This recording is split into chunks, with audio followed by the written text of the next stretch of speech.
My name is Evan Mitchell, and I'm writing this account 3 months after the events I'm about to describe. I've been advised by my therapist to document everything, to help process what happened. I'm not sure it will help, but I need to tell someone, and maybe this will serve as a warning to others who might find themselves in similar circumstances. I was 23 when I arrived in Millbrook, Kansas. Population 847 according to the faded sign at the town limits.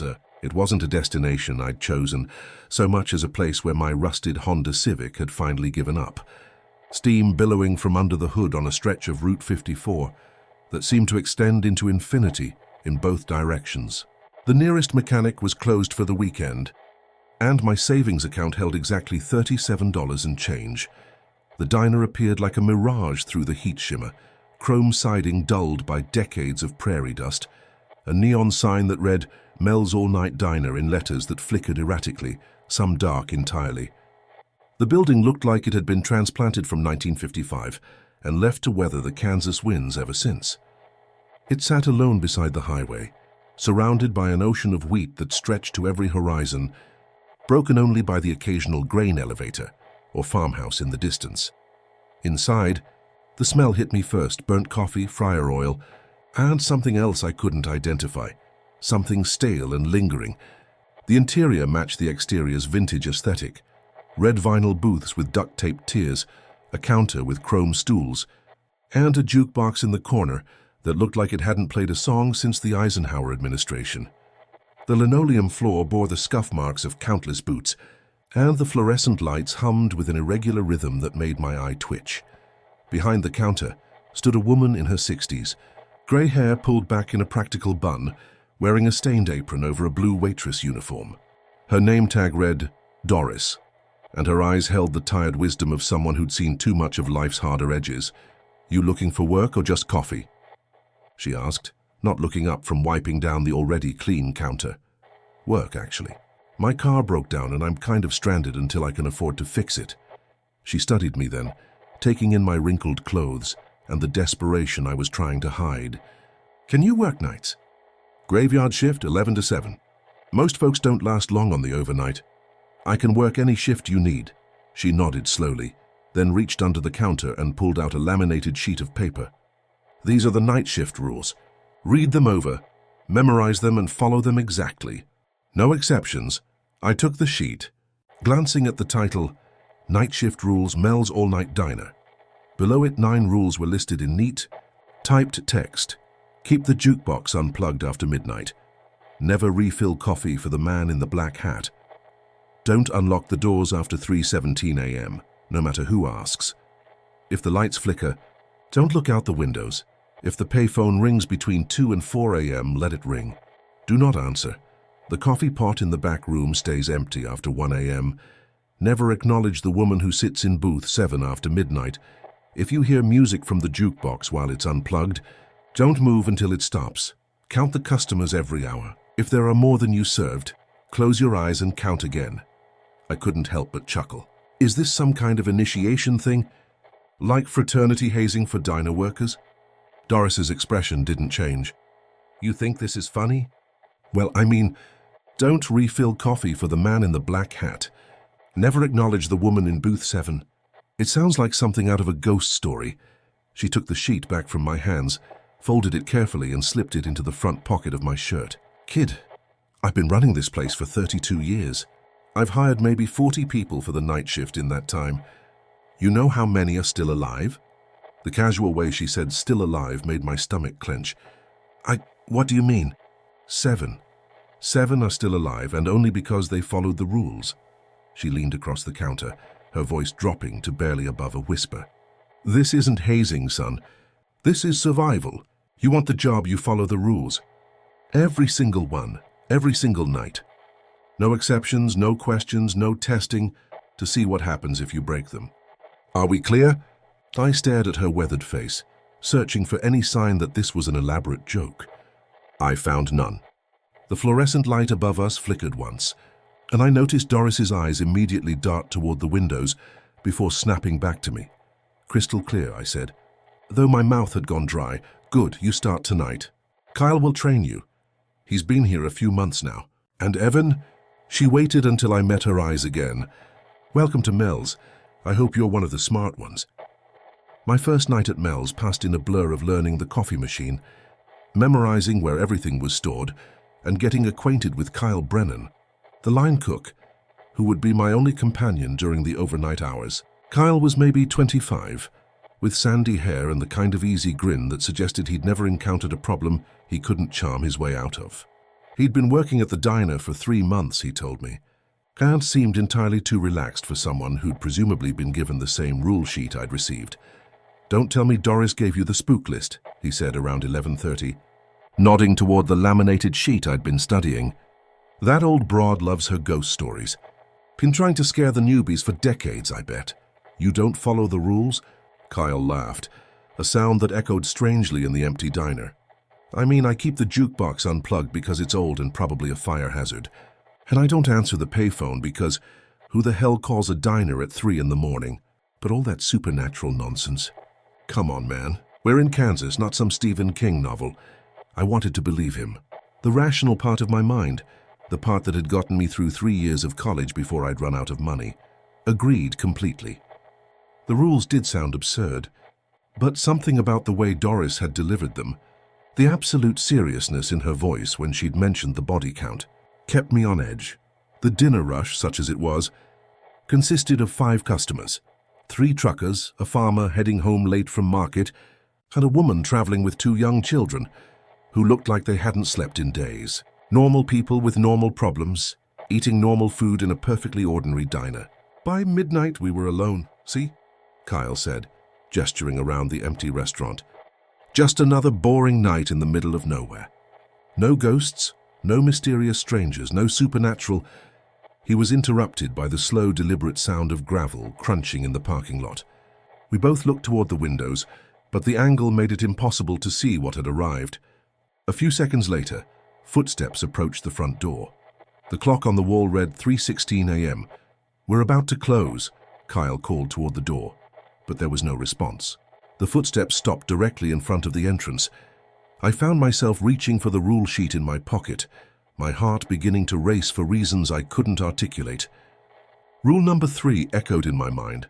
Don't unlock the doors after 3:17 a.m., no matter who asks. The digital clock on the register flipped to 3:17 immediately. The door handle began to rattle. Not the casual turning of someone trying to enter, but a violent, sustained shaking that made the entire door frame vibrate. Kyle and I both froze, staring at the entrance. "Maybe they didn't hear you," I whispered, though something told me to keep my voice down. Kyle started toward the door. "Hey!" he called out. "We're closed!" The rattling stopped. Through the glass I could make out a figure, tall, thin, wearing what looked like an old-fashioned suit. The person pressed their face against the window. And even from across the diner, I could see their pale skin, unnaturally white in the flickering neon light. "Sir, we're closed," Kyle repeated, his voice less confident now. "You'll have to come back in the morning." The figure's mouth began to move, but no sound penetrated the glass. Their lips formed words I couldn't make out, repeated over and over with increasing urgency. Their hands pressed flat against the window on either side of their face. "What's he saying?" Kyle asked, moving closer to the door. I pulled the rule sheet from my pocket with trembling hands. "Kyle, don't unlock the door. Rule number 3 says..." "Screw the rules, Evan. Guy might be having some kind of emergency." But as Kyle reached for the deadbolt, something changed about the figure outside. Their face, pressed against the glass, began to stretch. Not like someone pressing harder, but like the flesh itself was becoming malleable, elongating horizontally across the window. Their mouth stretched into an impossible grin that extended nearly to their ears, and their eyes never blinked. Kyle's hand stopped inches from the lock. What the hell? The stretched face remained pressed against the glass for perhaps 30 seconds, that horrible grin never wavering, before suddenly snapping back to normal proportions. The figure straightened, gave us a casual wave, and walked back into the darkness beyond the reach of the parking lot lights. We stood in silence for several minutes, staring at the empty doorway. Finally, Kyle cleared his throat. "Okay," he said, his voice carefully controlled. "That was weird. Probably just some drunk playing games. Rural areas get their share of weirdos." I nodded, but I was studying the window where the figure's face had pressed against the glass. In the morning light, I told myself, we'd probably find nothing. Just condensation, maybe some smudges. But in that moment, I could swear I saw the outline of that impossible grin still fogged on the glass. Yeah, I agreed, though my voice sounded hollow even to me. Just some drunk. Neither of us mentioned that the figure hadn't stumbled, hadn't smelled of alcohol, hadn't shown any of the typical signs of intoxication. Neither of us talked about how their suit had looked decades out of style, or how their skin had been so pale it seemed to glow, and neither of us could explain why. When I finally worked up the courage to check the parking lot through the side window, there were no tire tracks in the gravel, no footprints in the dust, no sign that anyone had been there at all. Over the next week, Kyle and I settled into an uneasy routine. He maintained his skeptical stance about the rules, though I noticed he no longer made jokes about them. The incident with the elongated face had shaken him, even if he wouldn't admit it. For my part, I found myself studying that laminated sheet during every quiet moment, memorizing not just the rules themselves, but their exact wording, searching for clues about what we were really dealing with. Kyle Brennan had been working at Mel's for 3 months before I arrived, and in that time, he developed the casual confidence of someone who'd survived his probationary period. He was the kind of person who'd talk back to teachers, question authority, test boundaries, just to see what would happen. Under normal circumstances, I might have admired that quality. In our current situation, it terrified me. "You're getting paranoid," he told me on my 7th night, watching me carefully unplug the jukebox as the clock approached midnight. "Look around, Evan. This is a diner in Kansas. The most dangerous thing we're likely to encounter is a trucker with road rage or maybe a coyote in the parking lot. Then why do the rules exist? Insurance liability, probably. Or maybe Doris is just eccentric.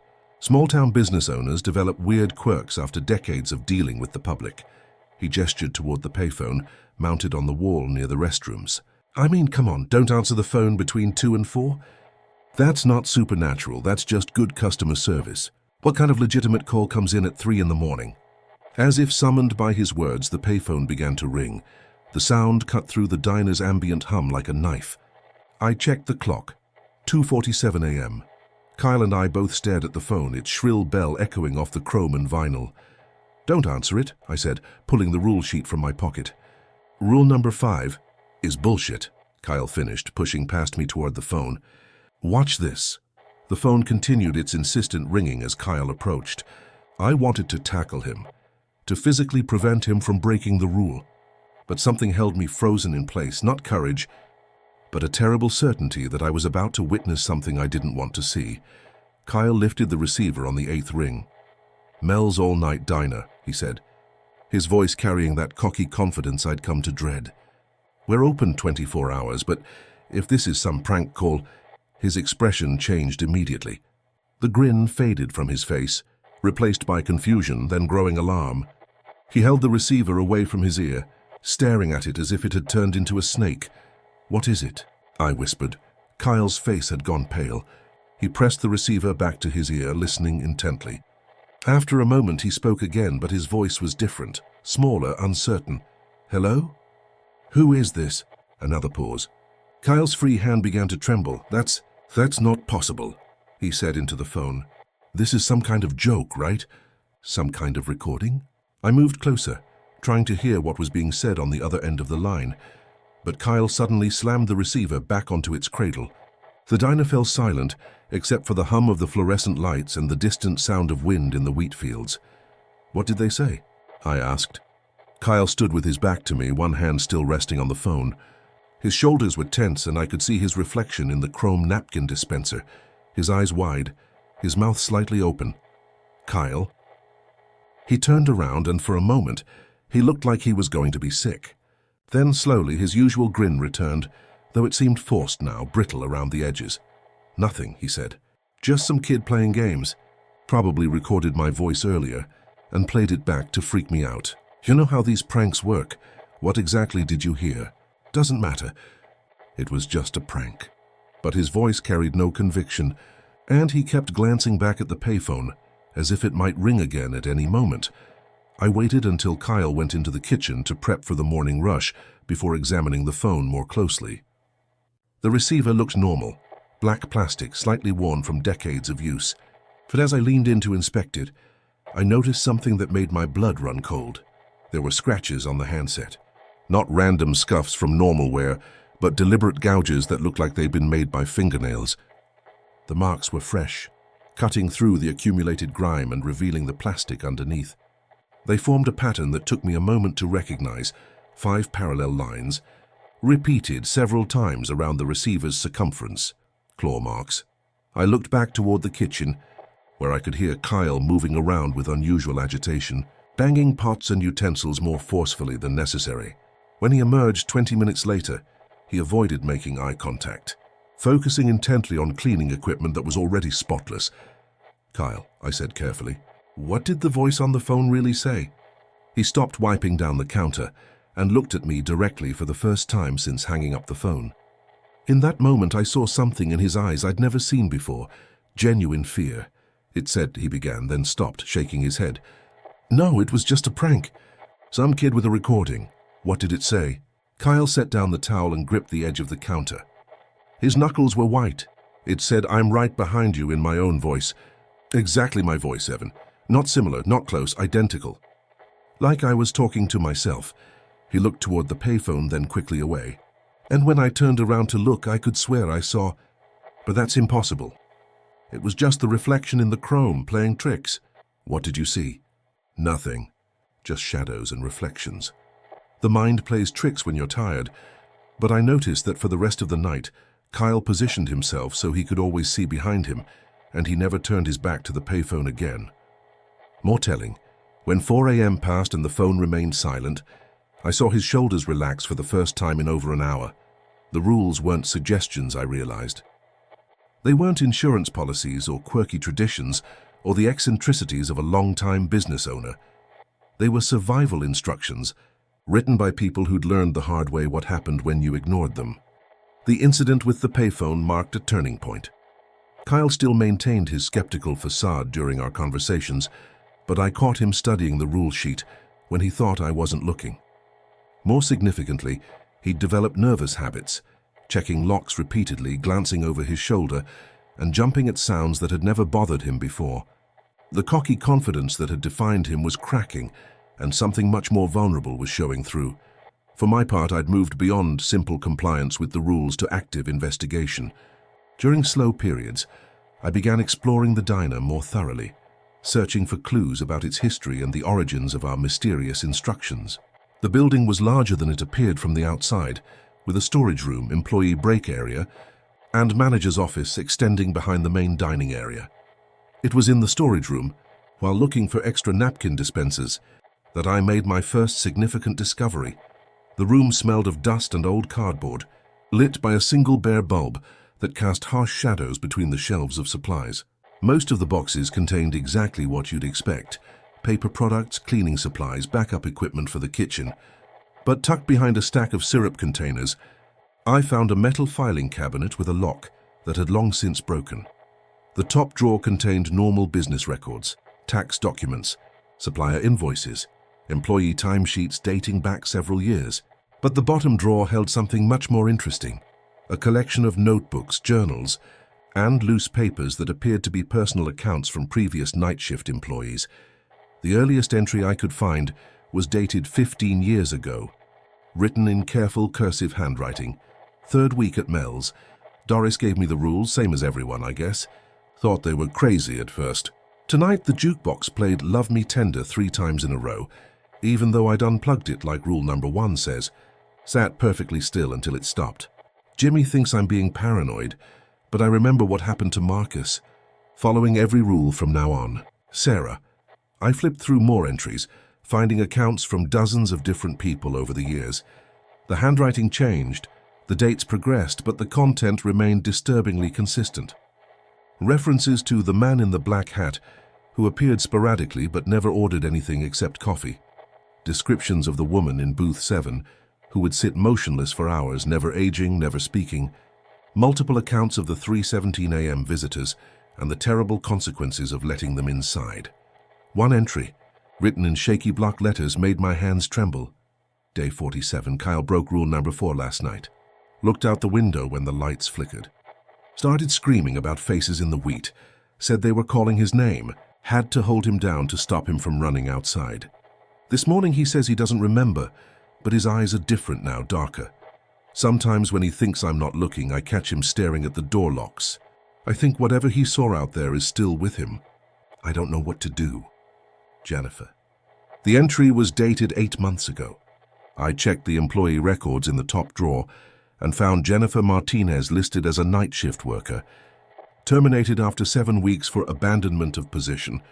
There was no mention of Kyle in any of the official records. Spent the rest of my break reading through the informal logbook that previous employees had apparently maintained in secret. The accounts painted a picture of the diner as something far more dangerous than a simple restaurant.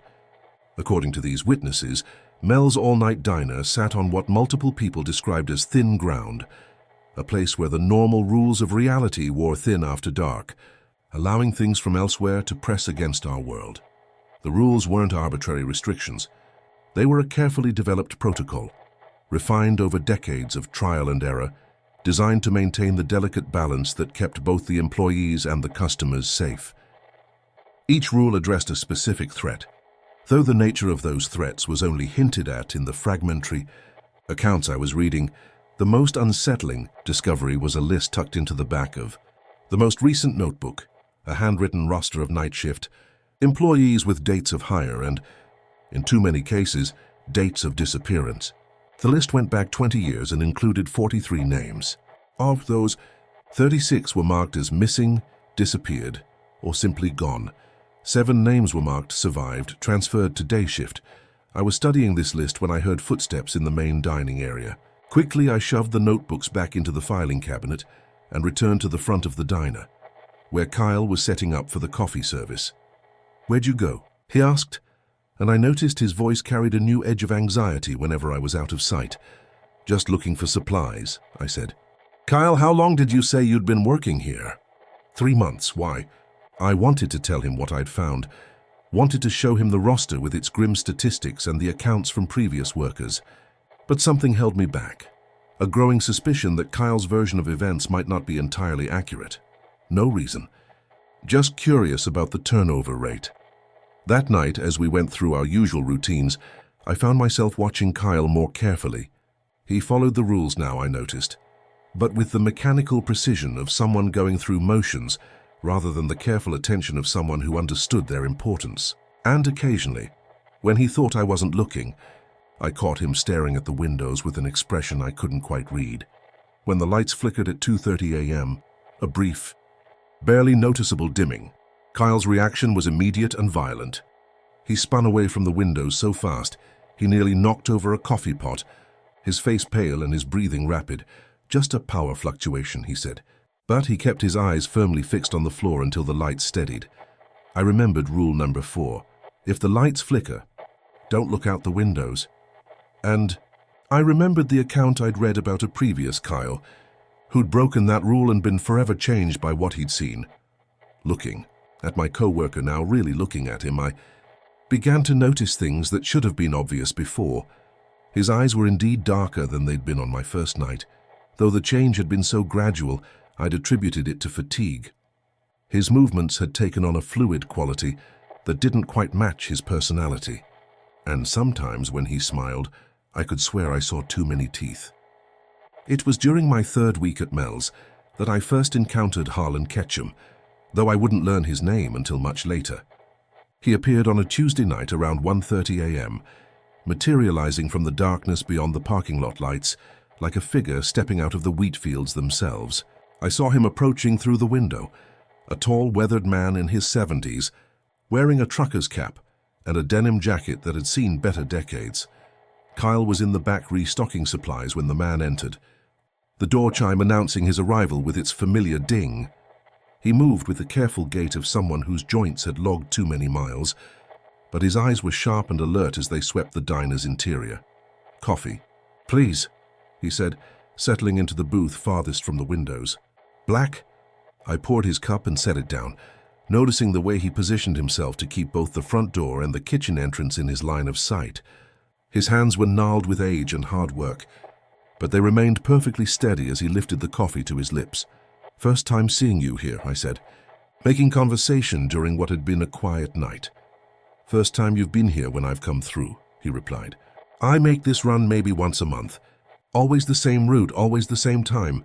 Long-haul trucker?" He nodded toward the parking lot, where I could now see the running lights of an 18-wheeler parked in the shadows beyond the reach of our neon sign. 43 years behind the wheel. Seen a lot of road, a lot of stops. He studied me over the rim of his coffee cup. "You're the new night shift kid." It wasn't a question. "How did you—" "Word gets around. Small communities, smaller still at this hour." He took another sip of coffee. "You following Doris's rules?" The question caught me off guard. "You know about the rules?" "Son, I've been driving through this part of Kansas since before you were born. I've seen what happens to night shift workers who don't follow them." He gestured toward the empty booth across from him. "Sit down. We need to talk." I glanced toward the kitchen where Kyle was still occupied with inventory.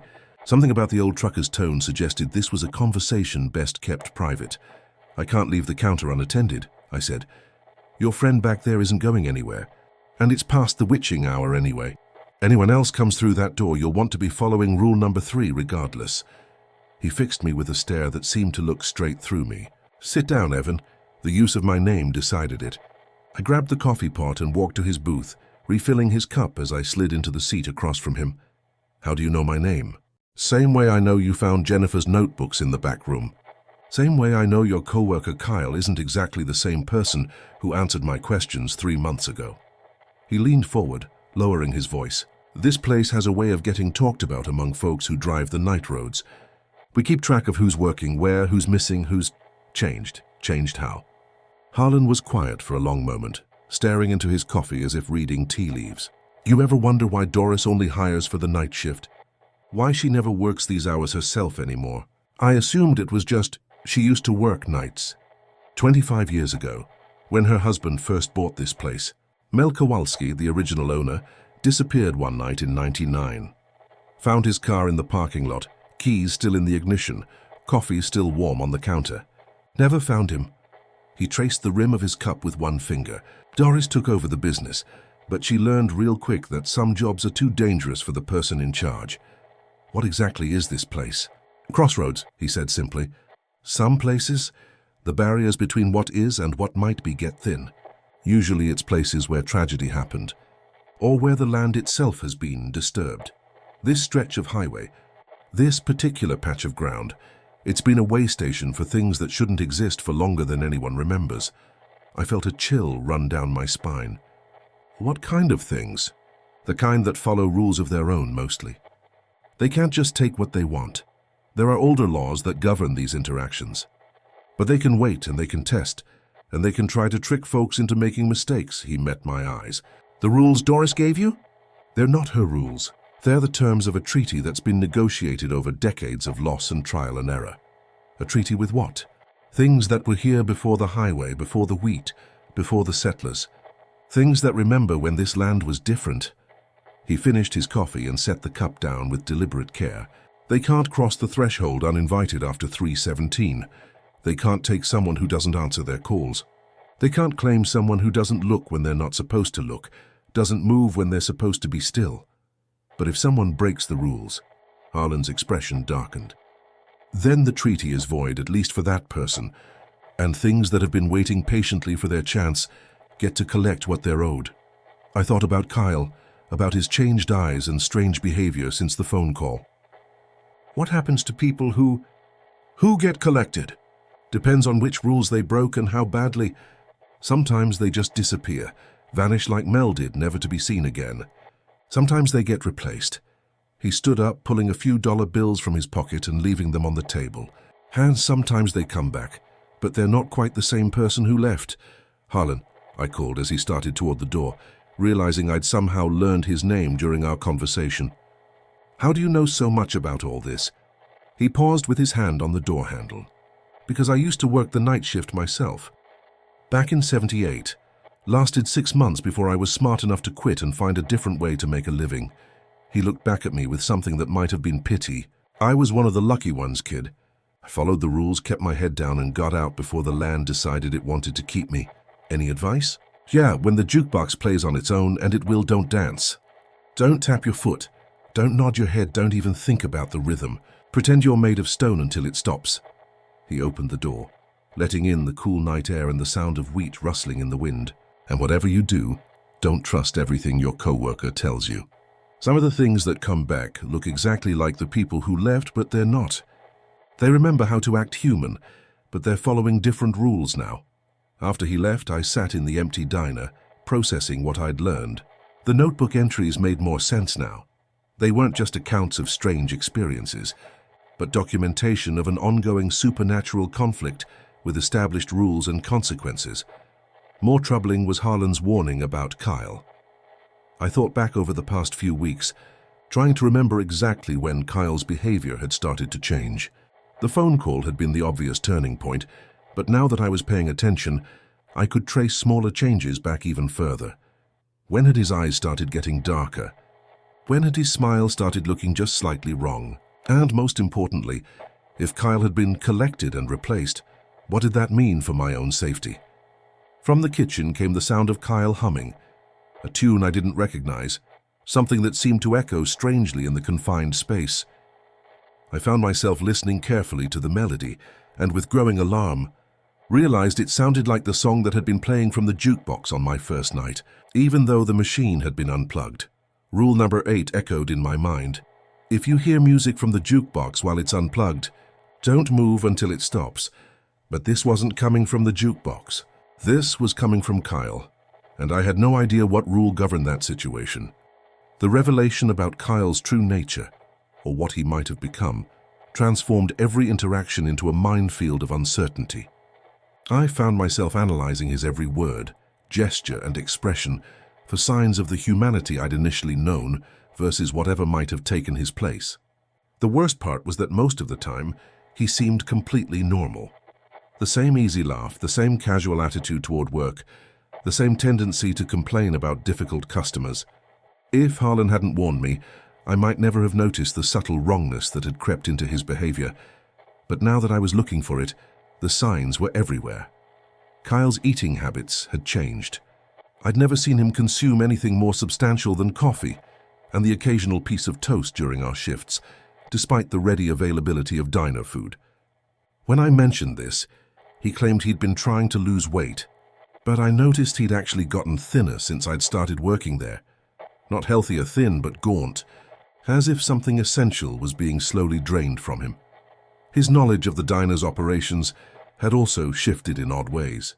Sometimes he'd forget basic procedures he'd supposedly been doing for months, while other times he'd demonstrate familiarity with equipment and storage areas that Doris had never shown him. When I asked about these inconsistencies, he'd deflect with jokes or change the subject entirely. Most unsettling were the moments when I'd catch him staring at the rule sheet with an expression of intense concentration, as if he were trying to decode some hidden meaning. Once I found him in the storage room, where I'd discovered the employee notebooks, though he claimed to have been looking for cleaning supplies that were kept in an entirely different location. 3 weeks after my conversation with Harlan, everything came to a head during what had started as a routine Wednesday night shift. The evening had been unusually busy for a weeknight. A family of travelers with car trouble, 2 separate truckers stopping for coffee and directions, and a young couple who'd gotten turned around trying to find the interstate. By the time we closed the doors at 11 p.m., Kyle seemed agitated in a way I'd never seen before. "Too many people," he muttered, wiping down tables with unnecessary force. "Too many questions, too much attention." "It's good for business," I replied, though I'd found the constant stream of customers oddly exhausting myself. "Business?" He laughed, but there was no humor in it. "You still think this place is about business?" Before I could ask what he meant, the lights flickered, not the brief dimming we'd experienced before, but a sustained strobing that made the entire diner feel like the inside of a broken television. Kyle's reaction was immediate and violent. He threw himself away from the windows, knocking over a chair in his haste to get to the center of the dining room. "Don't look," he said, his voice tight with panic. "Whatever you do, don't look outside." But the flickering continued for much longer than previous episodes, and despite Kyle's warning, despite rule number 4, I found my gaze drawn to the windows. In the strobing light, I could see shapes moving in the wheat fields beyond the parking lot. Tall, impossibly thin figures that swayed with the grain, but moved against the wind. As I watched, transfixed by horror, they began to move closer to the building. "Evan!" Kyle grabbed my shoulder, spinning me away from the window. I said, "Don't look." But it was too late. The figures had seen me watching, and I could hear them now. Voices calling my name from the darkness, dozens of them overlapping in a chorus that seemed to come from every direction at once. The sound was hypnotic, almost musical, and I felt an overwhelming urge to go outside and join them. "They're calling me," I said. Taking a step toward the door, Kyle blocked my path, and for the first time since I'd known him, he looked genuinely frightened. "No, you can't go out there. Not now, not ever. But they know my name. They're asking for me specifically. That's how they work." His grip on my shoulders was painful now, his fingers digging into my flesh. "They take your voice, your face, your memories, everything that makes you who you are, and they use it to call the next person. Those voices out there. Some of them used to work in this diner." The calling continued, growing more insistent. I could pick out individual voices now, and with growing horror I recognized some of them from the notebook entries I'd read. Jennifer Martinez pleading for me to unlock the door and let her back inside. Marcus Okafor explaining that he'd learned the truth about the rules and needed to share it with me. Even voices I didn't recognize, but that claimed to be family members, friends, people I cared about, who were worried and looking for me. "How do you know all this?" I asked Kyle, fighting against the compulsion to respond to the calls. He was quiet for a moment, his eyes dark and unreadable. "Because I've been where they are. Because I know what it's like to be taken and changed and sent back to do their work." The admission hung between us like a physical presence. Kyle released his grip on my shoulders and stepped back, and I could see him clearly for the first time in weeks. His skin had a waxy quality that I'd somehow failed to notice before. His movements, which I'd attributed to growing comfort with his job, were actually too fluid, too precise, the movements of something that had learned to imitate human behavior without truly understanding it. "You're not Kyle," I said. "I'm Kyle enough," he replied. "I have his memories, his personality, his knowledge of this place. But you're right, the original Kyle didn't make it through his second month. He looked out the window when he shouldn't have, and they took him into the wheat. What came back was something else. Something that could do Kyle's job but serve their interests. Why are you telling me this? Because they're testing you now, because they want to see if you'll break the same way he did." He gestured toward the windows, where the voices continued their mournful chorus. "And because I've been Kyle long enough to remember what it was like to be human. I don't want to see you end up like me." The lights stopped flickering abruptly, plunging us into the steady, fluorescent illumination I'd grown accustomed to. The voices outside faded to whispers, then silence. But I could still see the figures in the wheat, motionless now but clearly waiting for another opportunity. "What happens now?" I asked. Kyle, or the thing that had been Kyle, managed a smile that was almost convincing. "Now you finish your shift. You follow the rules. You survive until morning, and then you decide whether you're strong enough to keep doing this or smart enough to quit while you still can. And if I stay, then you'll learn what the rules really mean. You'll understand why this place exists and what it costs to keep it running." He paused, looking toward the windows where the figures still waited in the wheat. "And eventually you'll have to decide which side of the treaty you're really on." The rest of the night passed without incident, but I couldn't shake the feeling that I'd crossed some invisible line. The voices had called my name, which meant they knew who I was now. More troubling, Kyle's revelation had shifted the entire dynamic of our working relationship. How do you trust someone who's admitted they're not entirely human? How do you work alongside a colleague who might be reporting your every action to supernatural entities with their own agenda? As dawn approached and Doris arrived for the morning shift change, I realized I had a choice to make. I could quit, walk away from Mel's all-night diner and never look back, leaving someone else to discover the truth about the night shift rules. Or I could stay, knowing that each night brought new risks and that the very act of survival might be changing me in ways I couldn't yet understand. Looking at Kyle as he prepared to leave, seeing the mix of human memory and inhuman purpose in his eyes, I wondered if I was already too late to make that choice. Maybe the decision had been made the moment I'd looked out those windows and heard the voices calling my name. My decision to stay at Mel's all-night diner came not from courage but from a terrible sort of curiosity. After Kyle's revelation, I needed to understand the full scope of what I'd stumbled into. The rational part of my mind insisted I should run, get in my repaired Honda, and drive as far from Kansas as my remaining money would take me. But a larger part recognized that I'd already seen too much to simply walk away.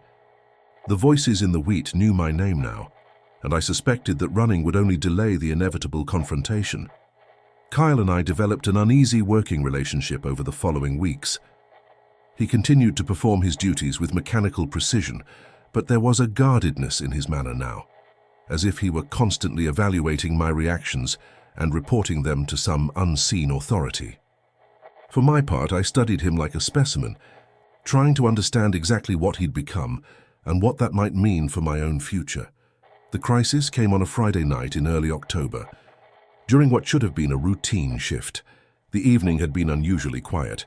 No customers since 9 p.m., no phone calls, no incidents with the rules.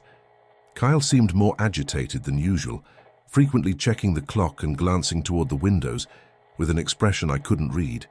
Around 11:30, he announced he needed to restock supplies in the storage room and disappeared into the back of the diner. That's when I noticed the jukebox. The machine sat in its usual corner, chrome surface reflecting the fluorescent lights. I'd unplugged it hours earlier, following rule number 1, and the power cord still lay coiled on the floor beside it. But as I watched, the display panel began to glow with a soft amber light. A record dropped into place with an audible click. Music began to play, a slow, melancholy tune from the 1950s that I didn't recognize. The singer's voice was smooth and crooning, singing about lost love and endless highways. And despite knowing better, I found myself listening to the lyrics. Rule number 8 echoed in my mind. If you hear music from the jukebox while it's unplugged, don't move until it stops. I forced myself to freeze in place, gripping the edge of the counter to resist the subtle rhythm that seemed to pull at something deep in my chest. The song was beautiful in a way that made my throat tight, filled with a longing I couldn't name. My foot began to tap involuntarily, and I had to concentrate to make it stop. Don't move. Don't acknowledge the music. Don't give in to the rhythm. But the song continued, and with each repetition of the chorus it became harder to resist. The melody seemed to wrap around me like invisible threads, and I could feel my body wanting to sway, to dance, to surrender to whatever force was calling me through the music. Outside, I became aware of movement in the wheat fields. The tall figures I'd glimpsed during the light flickering were back, closer now, swaying in perfect time with the jukebox's rhythm. They seemed to be waiting for something, watching through the windows for my response to their musical summons. The diner itself began to vibrate subtly, as if the building were a tuning fork struck in harmony with the song. Coffee cups rattled on their saucers. The fluorescent lights flickered in rhythm. Even the air seemed to thicken, pressing against me from all directions. Time became elastic. The song might have been playing for minutes or hours. I lost all sense of duration as I fought to remain motionless. My muscles began to cramp from the effort of staying still. Sweat dripped down my face, but I didn't dare lift a hand to wipe it away. Where was Kyle? Had he abandoned me to face this test alone? Or was this part of some larger plan I didn't understand? The jukebox's volume began to increase, the crooning voice becoming more insistent. I could hear harmonies now, other voices joining the singer, creating a chorus that seemed to come from inside my own head. The temptation to move, to dance, to surrender to the music became almost overwhelming. That's when I heard the first knock on the door. 3 sharp raps, perfectly timed with the music's beat. I fought to keep my eyes straight ahead, not looking toward the entrance, but I could see movement in my peripheral vision. Someone or something was standing outside, waiting for acknowledgement. The knocking came again, more insistent this time. Then again. At exactly 3:17 a.m., according to the clock I could barely make out through my peripheral vision, the door handle began to rattle. The sound joined the jukebox's rhythm, creating a complex percussion that seemed designed to break my concentration. Rule number 3. Don't unlock the doors after 3:17 a.m. No matter who asks. But the door wasn't locked. Kyle had the keys and he was nowhere to be seen. All that separated me from whatever waited outside was a thin sheet of glass and my own determination not to move. The voice that came through the door was Kyle's, or rather, the voice of the original Kyle, warmer and more human than the entity I'd been working with for weeks. "Evan? Evan, please, I need help. Something's wrong." I can't remember how I got outside.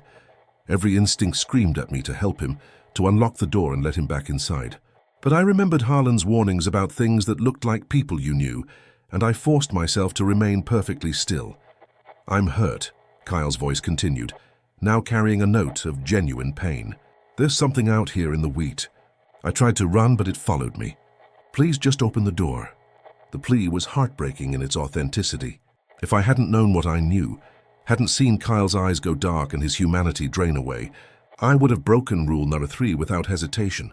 Instead, I closed my eyes and focused on staying motionless until the jukebox finished its song.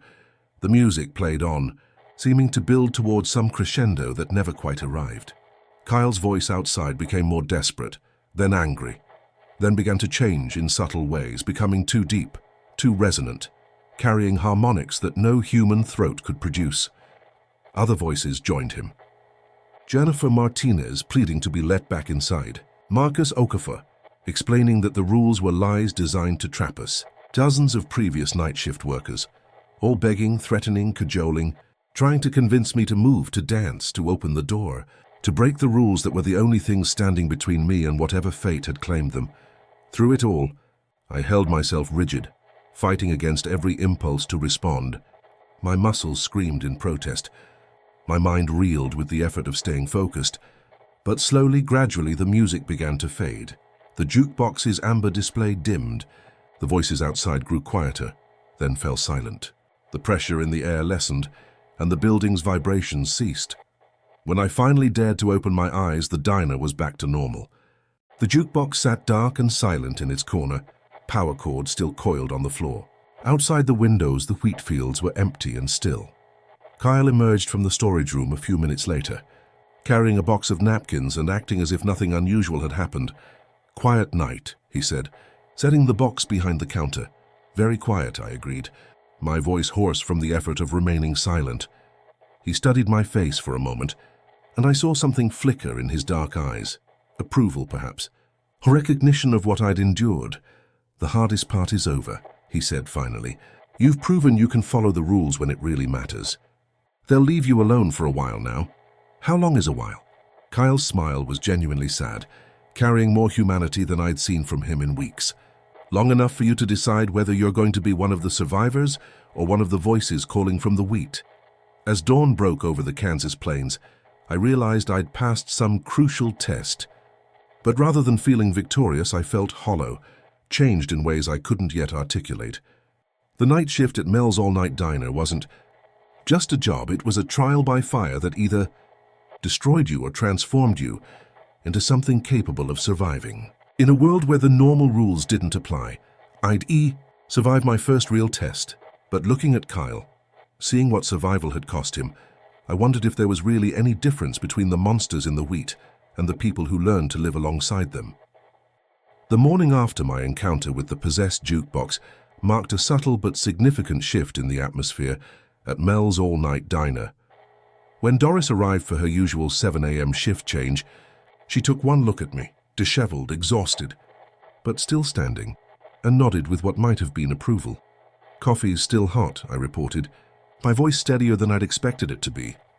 "Good," she said, hanging her coat behind the counter. She glanced toward Kyle, who was cleaning the grill with his usual mechanical precision. "Any incidents during the night?"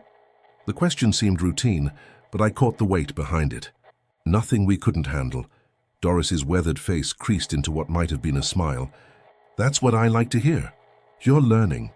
Kyle gathered his things to leave, but before heading for the door, he approached the counter where I was finishing my final tasks of the shift. Up close, I could see that his eyes had lightened slightly, from the deep black they'd become over recent weeks. Not back to their original color. I doubted that transformation was reversible, but no longer the complete absence of humanity I'd grown accustomed to.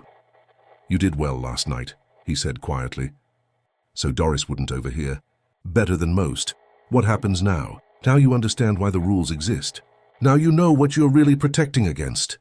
He paused at the door, one hand on the handle. "And now they know you're not easy prey. That buys you time, but it doesn't make you safe. Nothing makes you safe here. You just learn to be more careful.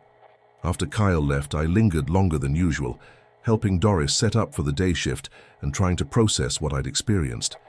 The diner looked exactly the same in the morning light. Same chrome fixtures, same red vinyl booths, same smell of coffee and fryer oil. But my perception of the space had changed fundamentally. Now I could see it for what it really was. Not just a restaurant, but a fortress. A carefully maintained neutral ground, where human and inhuman forces had negotiated an uneasy truce. "You've got questions," Doris observed, refilling the napkin dispensers with efficient motions. "A few. Ask away. You've earned some answers. How long has this been going on?" "Longer than I've been alive. Probably longer than anyone remembers. This particular stretch of highway has always been problematic. The diner's just the latest in a series of way stations that have tried to manage the situation." She gestured toward the windows, beyond which the wheat fields stretched to the horizon. "Something about this land attracts things that don't belong in our world. Best we can do is establish rules that keep them contained. And the people who work here, the ones who disappear." Doris was quiet for a moment, her hands stilling on the napkin dispenser. "Some folks aren't strong enough for the night shift. Some break under the pressure.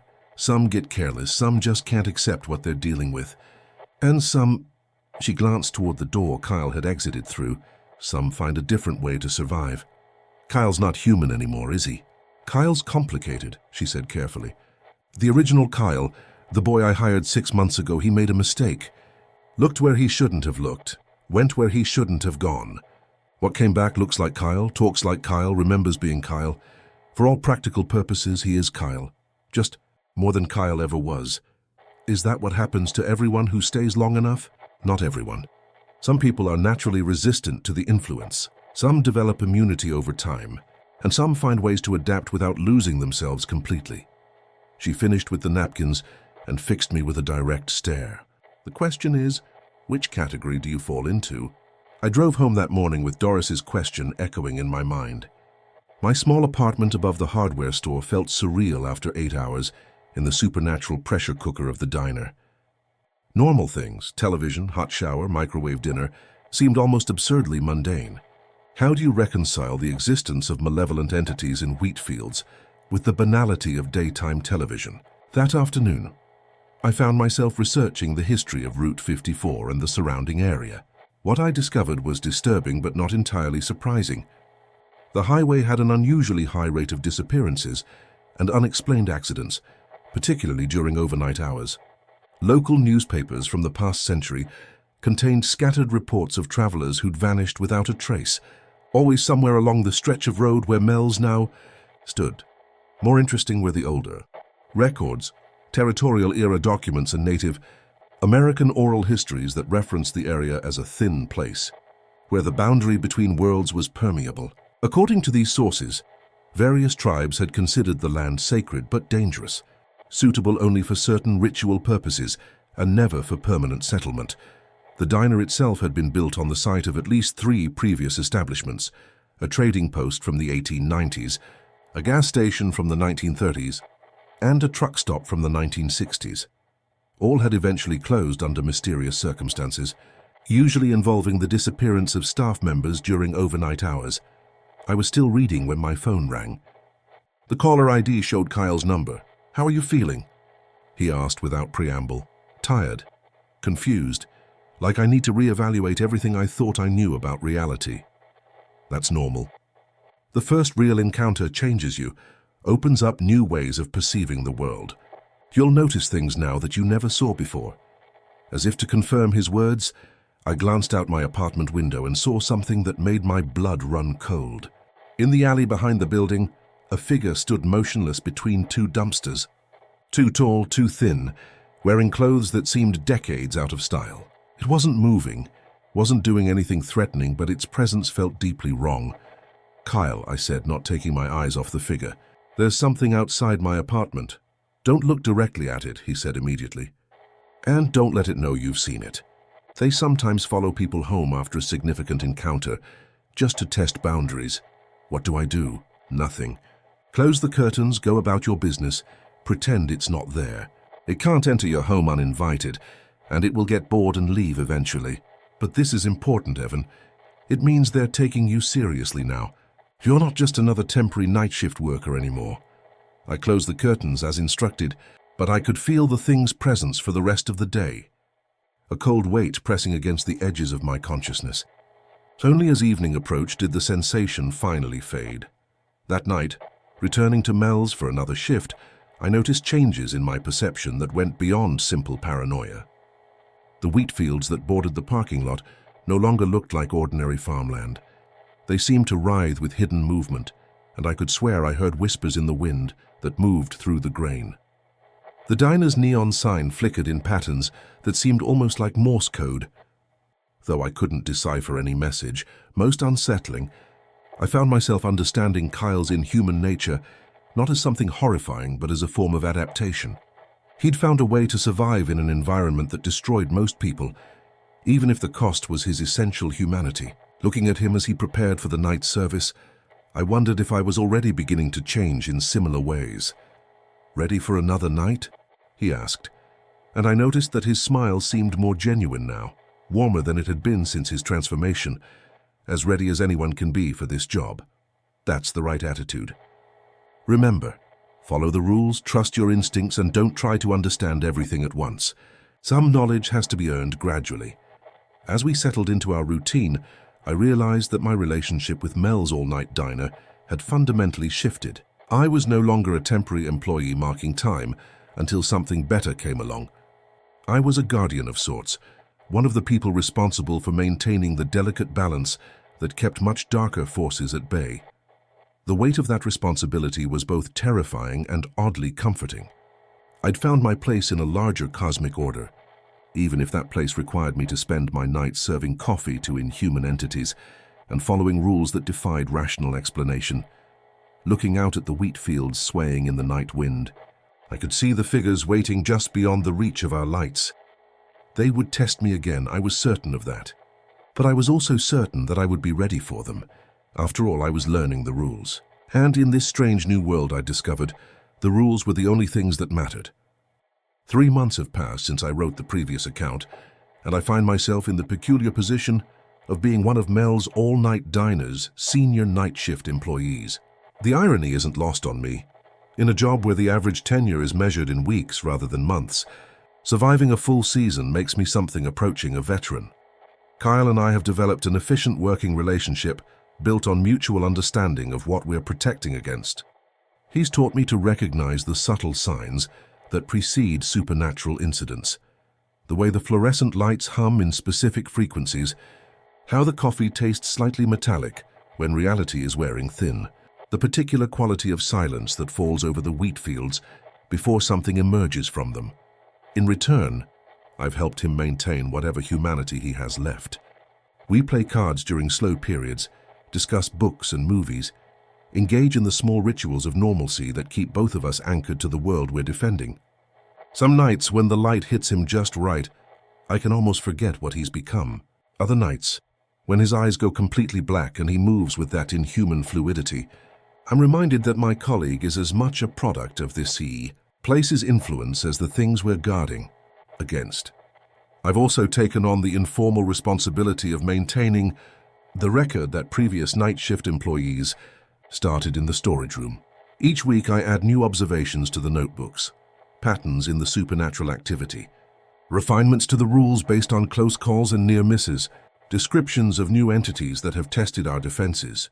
The work has changed me. I can feel it in the way I move through the world during daylight hours, more carefully, with greater awareness of the shadows between buildings and the spaces where normal logic doesn't quite apply. I've developed an instinct for recognizing others who've encountered the supernatural, a recognition that passes between us like a secret handshake. Sometimes I wonder if I'm becoming like Kyle, something that looks human but operates according to different principles. The thought should terrify me more than it does. Last week, Doris posted a help wanted sign in the diner's window. Overnight position available, it read. I must be reliable and willing to follow directions exactly. That's how Marcus Webb came into our lives. Marcus is 19, freshly graduated from high school, and saving money for college.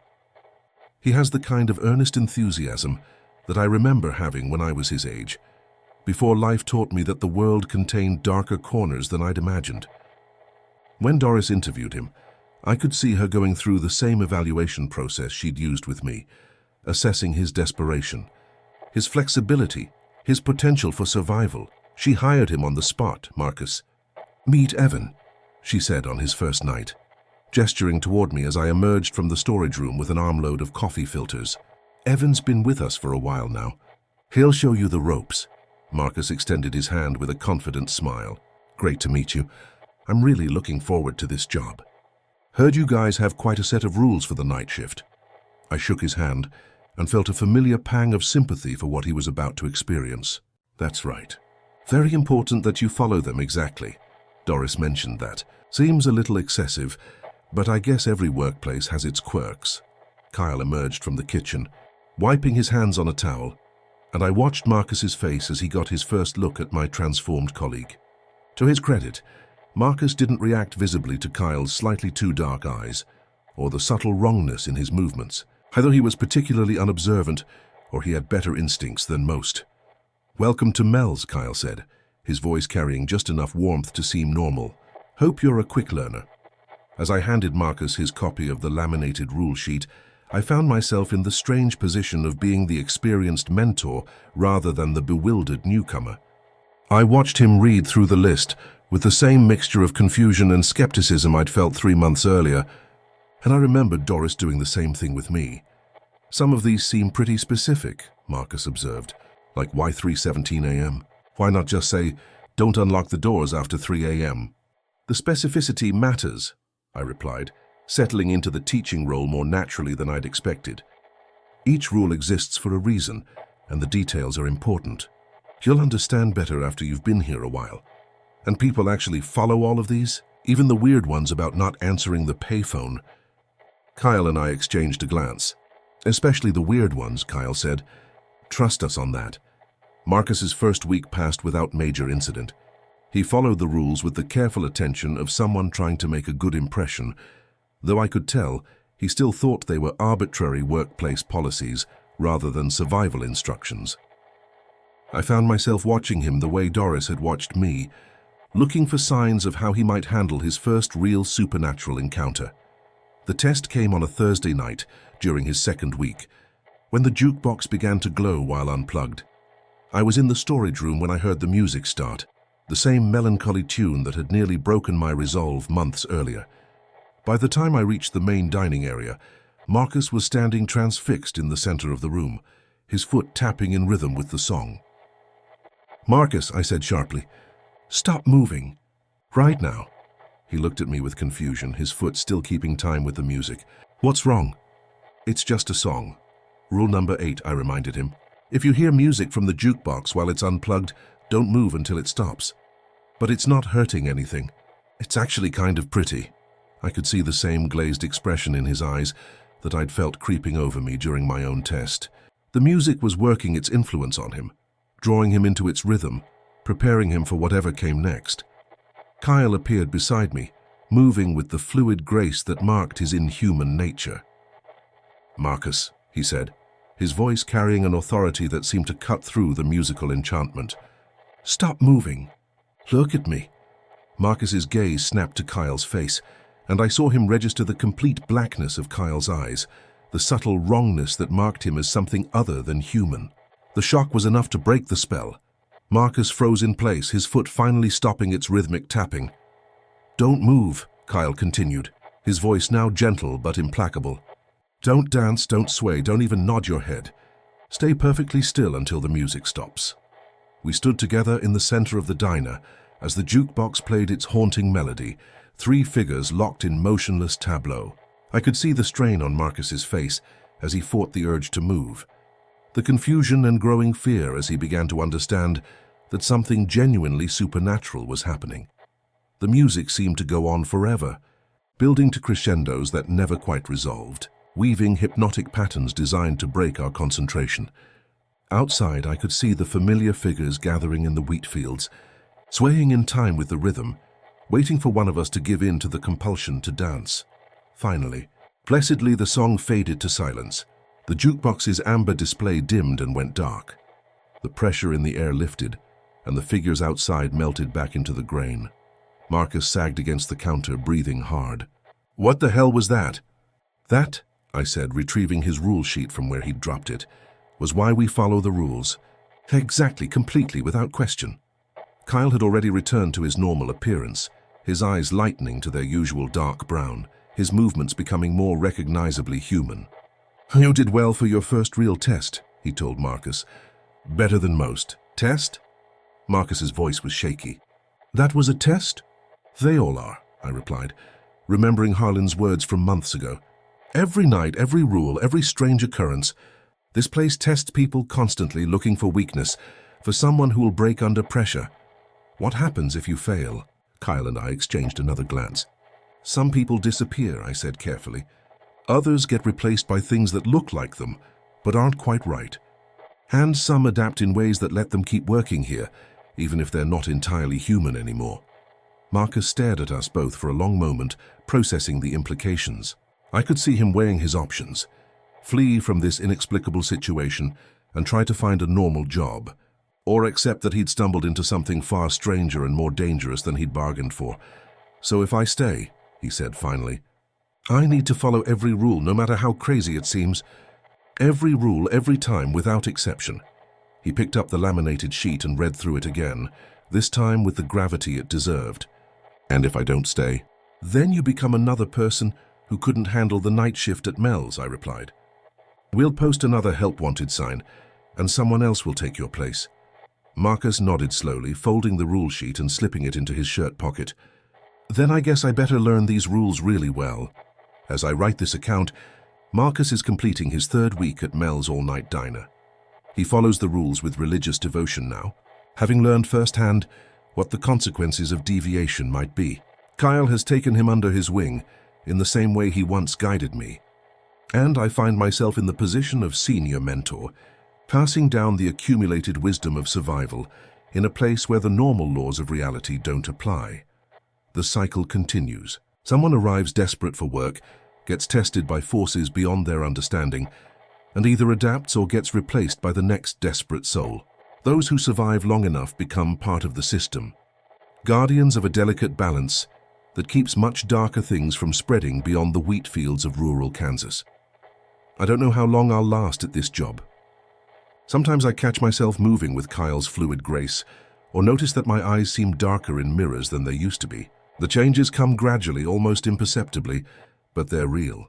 Whether I'm becoming something inhuman like Kyle, or simply adapting to an inhuman environment, I can't say. What I do know is that someone needs to work the night shift at Mel's all-night diner. Someone needs to follow the rules, maintain the treaty, and keep the things in the wheat fields from spreading beyond their current boundaries. If that someone becomes something other than human in the process, well, that seems to be an acceptable cost for the work that needs doing. In the distance, I can hear the jukebox humming softly, though I unplugged it hours ago. Marcus is frozen at his station, remembering his lessons, waiting for the music to stop. Kyle continues his prep work with mechanical precision, dark eyes reflecting the fluorescent lights, and I sit at the counter writing in this journal, adding another entry to the record that future night shift workers will discover in the storage room. A warning, a guide, and a testament to the people who found themselves in an impossible situation and chose to do whatever was necessary to survive. The wheat is swaying in the wind outside, and somewhere in its depths, things that were once human are calling out names I don't recognize yet. But they will be names I know soon enough. Because there's always another help wanted sign to post, always another desperate soul in need of work, always another test to administer. Welcome to Mel's all-night diner. Please follow the rules, your life depends on it.